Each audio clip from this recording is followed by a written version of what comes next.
All right, I think I'm going to start. Hello, I'm Marcelo Gomes, principal dancer with the National Ballet.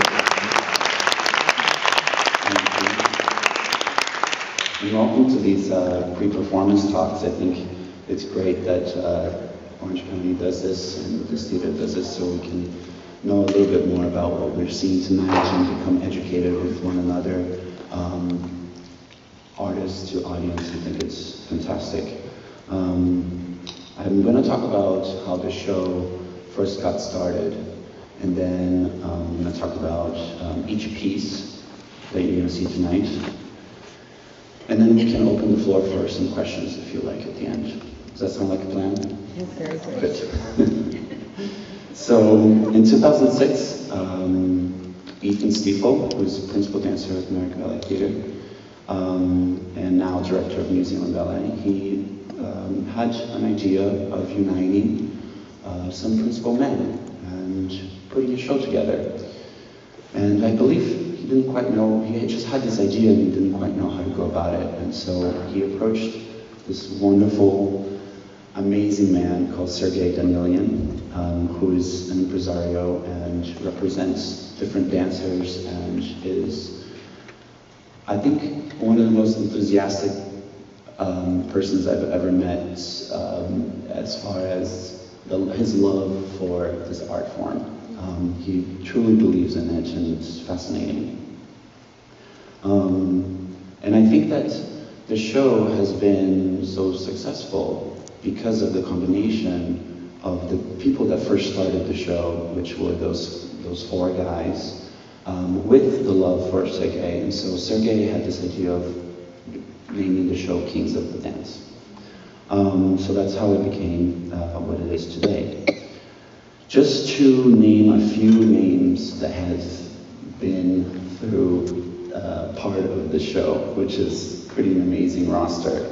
Dmitry Gudanov, Ethan Stiefel, Angel Correa, Johan Kolberg, Nikolai Titsgritsi, Jose Carreño, Joaquin Deleuze, Guillaume Cote, Desmond Richardson, Denis Matvienko, Ivan Vasiliev, Marcelo Gomes, Leonid Serafanov, and David Holberg. So I think that's a pretty amazing feat right there, just to unite those men together, you know. And I was thinking about it last night. It would be great if we could get everyone together one time, you know, to do one big show. What an amazing show that would be. And also, which is interesting is, you know, one of them is American, one of them is Spanish and Ukrainian, and when we come together, it's really like an incredible bond because we really learn from one another, and we see the different types of schoolings that each man has and have the training that they've had along the way, and how they can interpret it, different repertoire differently than one another if you have the same. Right now in the show we have new works, but I think the original idea was to have the same sort of ballet and have two guys learn the same thing and perform it in different nights, which was interesting as well. So it just all depends how it's all set up. A little fact about the show is that it's been running for 5 years, and along the 5 years, Kings of the Dance has had 22 different ballets by 22 different new choreographers, which is pretty incredible. It's an honor. It's a big honor and a privilege to be a part of the show, and life-changing as well, because we get to perform in beautiful theaters in Moscow and St. Petersburg, Tallinn and Novosibirsk, and in Riga and Kiev, where we just spent 2 weeks right before coming here to Orange County, where the first show was here in 2006. And you know, I think that the show is incredible also because you're able to see these men that you love, right, in their respective companies, but you also get to see them in a different light as well, doing different types of work, contemporary work that you don't normally get to see them. You don't get to see us stretch our limits this way. And it's very raw. It's just us and the space. No sets or elaborate costumes. So it's really quite a raw look at male dancing, I believe. So tonight you'll see in the first act new work by Mauro Bigonzetti to music composed by his son Federico Bigonzetti, and the title is Jazzy 5. In this work, Mauro he combined pop music and his contemporary movement and shook it in a little martini shaker, and it's really cool because I see it more like he set up a very stylish and fun setting, but I also believe that you can also take a look at us as different types of instruments in a jazz band, maybe, or in a smoky bar or something like that. I think one Russian paper in the review said that this is kind of like if a bachelor party would have a party ballet on stage. And I think that you're able to kind of decide for yourself really what it is about. I think it's not really spelled out for you. You gotta just have to sit back and enjoy and have fun with it. In the second act, each man has their solos. So we start with David Holberg, and he's doing a solo choreographed by Lobato called Camburias, with music by Leo Brouwer. And Nacho choreographed a solo for himself in 1991, and he wanted to make it reflect the Spanish dancing. David wears this big long black skirt that he folds into. It looks like pants, but they later come out and they look like this huge black skirt. And he does this very Spanish style flamenco movement, but there's also a sense of like kabuki or Japanese samurai in there as well. So he does all this, it's contrast between this very feminine skirt and then these like powerful masculine kabuki and samurai movements, and Nacho is able to involve that. And then David with his beautiful, beautiful lines and grounded, so grounded movement. I have never seen David this grounded in my life, so it's incredible to watch. Guillaume Cote is doing a solo by Marco Geke, and it's called Tuer, which means to kill in French. And it's to a beautiful voice by a very famous French singer called Barbara. And I think that the solo is a little gem. I really do, It's a hard thing to grasp, something that's so abstract, because his movements are so restricting and so intricate, and there's probably like 10 movements per count.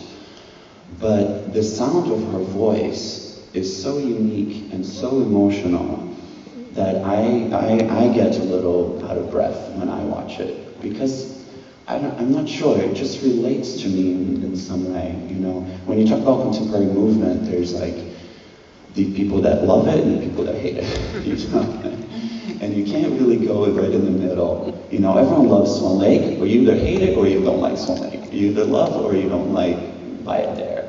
But contemporary movement, somehow, it separates people like crazy, and I feel like it's interesting thinking about this work because I love it, but I do understand how some people go, I don't understand, but I feel like her voice and the movement go really, really well together. It's so opposites, and Guillaume has mastered the solo, and you will see that tonight as well. Next we have Denis Matvienko, who dances a solo by Edward Gluck, and to a beautiful Chopin nocturne, and it's called Guilty. And Edward was able to push Denis, his sensibility and his softness, and also make him do very sharp and agitated movements. You see something that Dennis goes on the floor at one point, and this is very something very internal that happens to him, and that you will see that tonight as well. But it's almost like this man, this guilty man, is thinking about the steps right before your eyes, that he hasn't calculated anything, that he is maybe in his chamber or in some jail or something, and he's walking down and he's thinking about doing a movement, which is really, really great to see. So hopefully you notice what I'm talking about today. Jorma Ilo choreographed a solo for me, and to the music of Haydn, and it's called Still of a King. And Jorma is a very interesting choreographer. He's very soft-spoken in the room. He hardly says much, which tends to make the process very interesting. We sometimes stand there in silence for a good 3 minutes. And we just kind of realize that the movement has to go that way, and then we keep going, and then one thing leads to another for 10 minutes, So we stop for 3 minutes, and then we go on for another 10. So it's kind of crazy.